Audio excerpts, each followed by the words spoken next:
Avengers Infinity War dropped on digital this week, right? You can download it legally or not if you know where to go, but you can get your hands on it. I recommend legally, and you can watch the movie, and it's fantastic. Now, what we're learning is that apparently the Hulk refused to fight because of an entirely different reason than we thought. We thought the Hulk didn't want to fight Thanos because he was like afraid, which really kind of worked out well given, like, I think the dichotomy of the characters. Now, it says here that the Avengers attempted to defeat Thanos in Infinity War and failed dismally. One character who didn't fight in the final battle, however, was Hulk, who seemingly turned his back on Bruce Banner and the rest of the team. Director Joe Russo has explained why Hulk, Mark Ruffalo, decided not to fight, adding that his choice actually means bigger things for his role in the MCU. That's kind of an odd one, isn't it? It's like, I wonder how it would tie into the larger role. It says, in the digital release of Avengers Infinity War, Russo opens up about how Hulk's refusal to emerge when Banner asks him to, saying here that this was an interesting journey we went on with Banner, trying to decide how we move him forward in the Marvel Universe. What makes him unique as a character is that there's a host body that is being fought over by two distinct personalities who hate each other and both want control of the host body. So we thought an interesting direction would be to take him what if Banner, who typically uses the Hulk to solve crisis situations, what if the Hulk were no longer interested in solving those problems for Banner? And that's kind of what they're alluding to here. He goes on to say that the relationship is becoming increasingly dysfunctional. That's what's going on here. People have speculated whether there was some fear on Hulk's part about having to face Thanos again, but I think ultimately what it is that he's tired of playing hero to Bruce Banner. Now, I know clearly this is going to be considered canon because this is coming from, this is coming from the directors. One of them, Joe Russo and whatnot, like that's, I get that. I get what they're trying to say here, but I kind of call BS on that one. I do. I kind of call a little bit BS, simply because what you have is you've got a person you've got this, you've got these dueling personalities that are coming out, right? These dueling personalities that are fighting one another.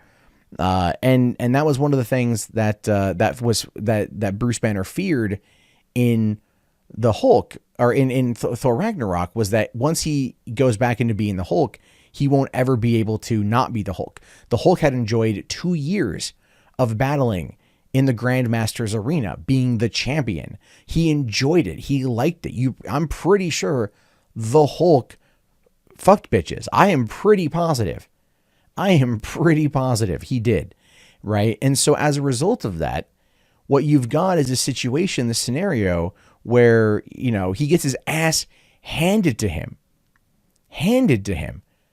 not when he was fighting for Bruce, but he was the Hulk. It wasn't like Bruce became the Hulk in that moment and then showed up and fought. He was a Hulk at the end of the movie, basically insinuating that he was going to stay as the Hulk for the time being, because they'd already kind of set those rules in Thor Ragnarok. So then here he just gets his ass smoked and they send him away. And then the Hulk's like, nah, I'm good. I'm fine. I think the idea of a post-traumatic stress, PTSD Hulk, it speaks volumes about the character, right? I think it allows us as viewers to get a greater in-depth understanding of what it means to be the Incredible Hulk, that there are feelings, that there are emotions there, that it is all raw emotion. But what if the Hulk gets beat and you start triggering that raw emotion? What happens? Then you see an extreme response coming in from the other side. So I think that's what it is here. I think that's everything we've seen, is it leads to the PTSD aspect of it. Not the, just Hulk doesn't want to fight Bruce's fights anymore. It's like that. No, but what happens to the Hulk? They're symbiotic. You know what I mean? Like what happens to one impacts the other and vice versa. They're codependent on that host, and they are constantly in battle for it. So that to me is just I don't know. I'm sorry. That to me is a cheap ass, a cheap ass answer, right? That's a cheap ass answer in my opinion. But I don't agree with it.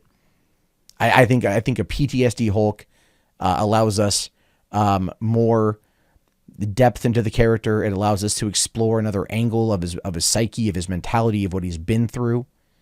And a greater understanding of what that rage monster is.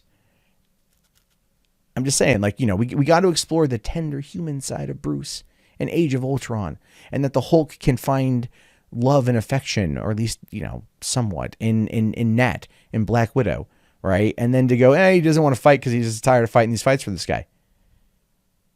No, Bruce is always containing to keep the Hulk in. That's the whole point. That's the whole freaking point. Bruce is always aiming to keep the Hulk at bay. Because he knows he always wants to come out. He's always full of rage. And then here the Hulk's like, no, I just don't want to fight his fight anymore. To me, you know what? That to me is just, I don't like that at all. I think that's a really dumb way to go about it. It almost kind of like lessens, I think, the emotional impact of that from the movie. And I don't know about you, but I refuse to accept it. If you enjoyed this video, please consider becoming a patron today for just $1 per month over at patreon.com/mundanemat.